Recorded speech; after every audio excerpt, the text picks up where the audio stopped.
बिस्मिल्लाहिर्रहमानिर्रहीम। अस्सलाम वालेकुम। कैसे हैं आप सब?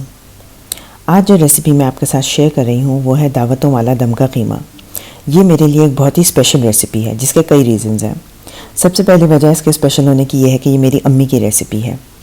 दूसरी वजह यह है कि जब मैंने शुरू में कुकिंग स्टार्ट की तो ये उन चंद रेसिपीज़ में से है जो मैंने इनिशियली ट्राई की। और तीसरी वजह यह है कि ये एक बहुत ही आसान और जल्द अज जल्द बन जाने वाली रेसिपी है जो आप डेली रूटीन में भी बना सकते हैं और दावतों पे भी।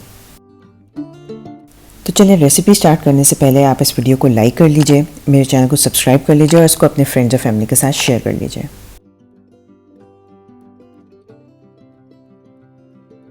दम का कीमा बनाने के लिए मैं पहले एक पैन में ऑयल ले रही हूँ जिसके अंदर मैं जिंजर गार्लिक पेस्ट को फ्राई करूँगी।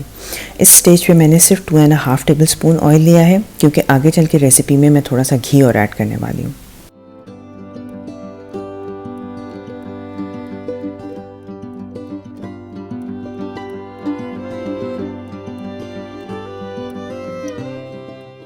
जब जिंजर गार्लिक पेस्ट थोड़ा फ्राई हो जाएगा तो फिर मैं इसमें बीफ मिन्स ऐड करूँगी। आप चाहें तो ये रेसिपी मटन मिन्स से भी बना सकते हैं, लेकिन ऑनेस्टली मुझे लगता है इसका सबसे अच्छा टेक्सचर बीफ मिन्स से आता है। मिन्स ऐड करने के बाद मैं इसको मीडियम हाई फ्लेम पे इतनी देर फ्राई करूँगी कि कीमे का कलर चेंज हो जाए।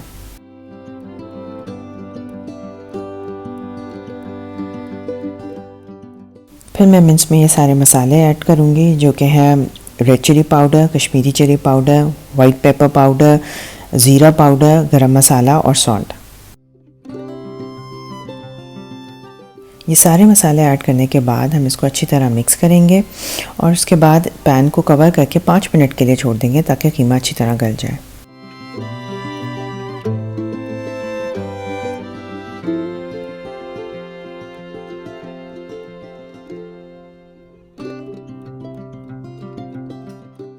जब मिन्स पूरा पक जाएगा तो हम दोबारा से फ्लेम को मीडियम हाई या हाई पे करके इसमें अच्छी तरह चमचा चलाएंगे ताकि सारा मॉइस्चर एवेपोरेट हो जाए।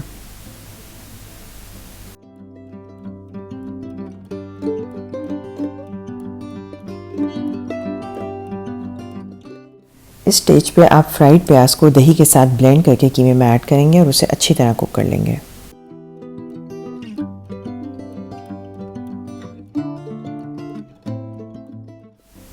फ्राइड प्याज कीमे में ऐड करने से कीमे में बहुत अच्छी सी रिचनेस आ जाती है जिसकी वजह से ये दावतों वाला कीमा कहलाता है। इस स्टेज पे आप ये भी ट्राई करेंगे कि कीमे के तमाम लम्स को आप किसी लकड़ी के चमचे से अच्छी तरह ब्रेक कर दें ताकि कीमे का टेक्सचर बिल्कुल यूनिफॉर्म हो जाए। रेसिपी के सारे इंग्रेडिएंट्स और उनकी क्वांटिटीज़ स्क्रीन के अलावा डिस्क्रिप्शन बॉक्स में भी डिटेल के साथ मौजूद हैं।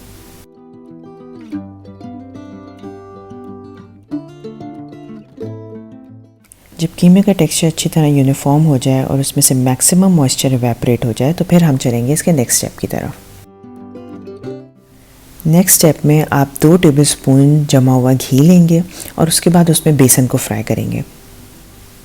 बेसन को घी में तब तक फ्राई करना है जब तक कि उसमें से अच्छी सी खुशबू आने लगे और उसका कलर हल्का सा चेंज हो जाए, लेकिन ख्याल रखिएगा कि बेसन का कलर बिल्कुल ब्राउन नहीं करना है।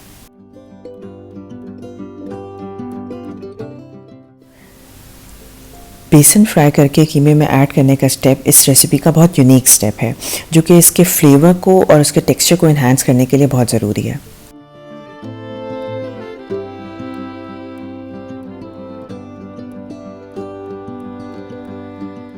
आपने लो फ्लेम पे बेसन को घी में फ्राई करना है और मुस्तकिल इसमें चमचा चलाते रहना है। पहले इस मिक्सचर में बबल्स बनना शुरू होंगे, फिर उसमें एक बहुत अच्छी सी खुशबू आना शुरू होगी और इसका कलर हल्का सा ब्राउन होगा। बस इस स्टेज पे इसको कीमे में ऐड कर देना है।